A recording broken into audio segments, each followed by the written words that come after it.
he said, it got a little bit shaky at about 3 in the morning. There was a lone sentry standing out there with his gun. A truck pulls up, picture this, the door opens, excuse me, Santa Claus gets out and starts walking towards him with a box. Yeah, he deserved a medal for that. But he made it back to his unit at 6 a.m. He said my truck was empty. My truck was bullet-ridden. But he didn't get hurt. His corporal didn't get hurt. But you know what he said? He said, I knew in my heart that every American soldier had a present to open before breakfast, just like him. Isn't that beautiful?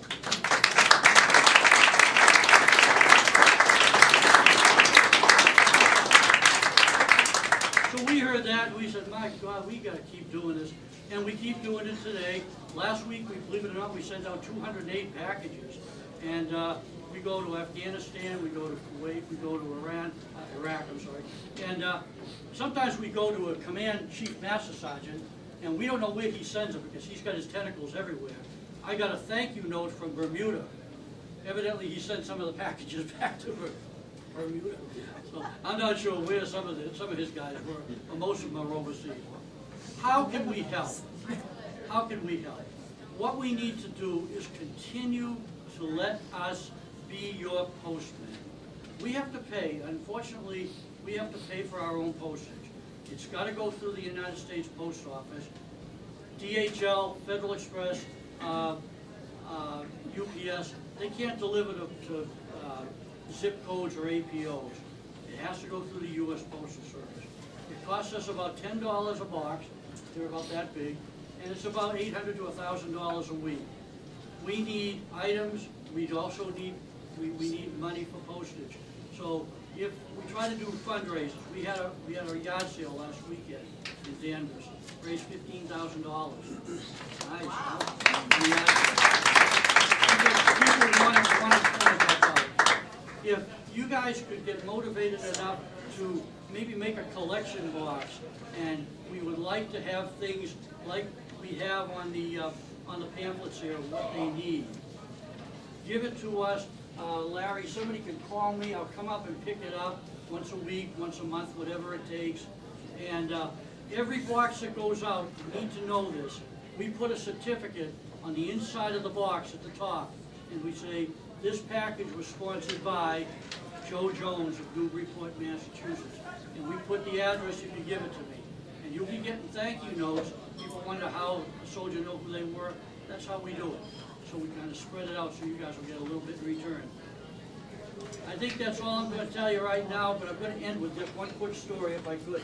This is a cute story. You'll love it. I had a Christmas wrap 2 years ago. An elderly lady came walking up to me holding an envelope as if it was full of dynamite. And she gave it to me. And she said to me, could you see that a Marine gets this? I said, okay, any special message?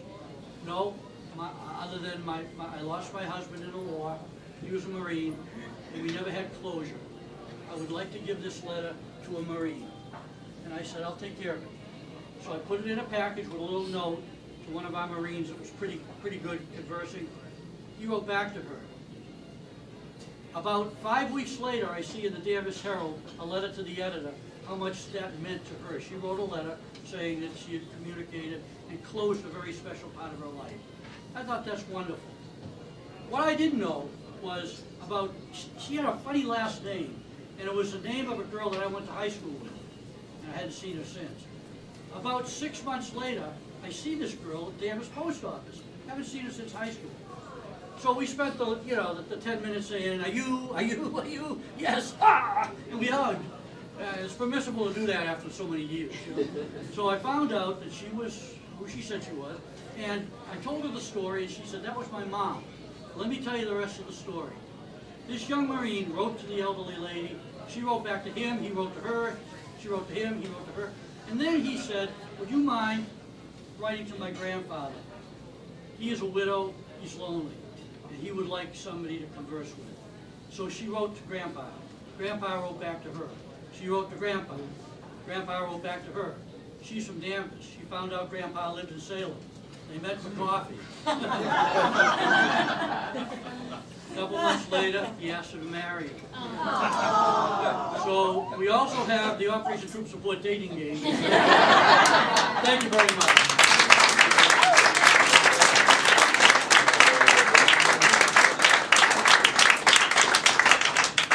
So I had a vision. My vision is could we possibly organize a troop drive in the greater Newburyport area? I'm thinking about maybe tables in front of Kmart, CVS, Rite Aid, actually handing people a list of what the troops might want. Most of these items are less than $10. Socks. And having people dropping them in on the bin on the way out, something that maybe we could put in the press. Maybe we could get some of the veterans in town to help us and assist us, and sort of reach out to the community to say, let's support our troops. And then we donate a whole lot of stuff to Dick, and Dick ships them over from the Greater Newburyport Republican Committee. It's just a vision. If you guys think it's something that you might have a few hours on a Saturday or Sunday to do, I put a little sign up on the blue pole over there. Just think about it. With 10 people, we could make it happen. If we had 30 people, 40 people, who knows how much we could collect. And we could really make a difference.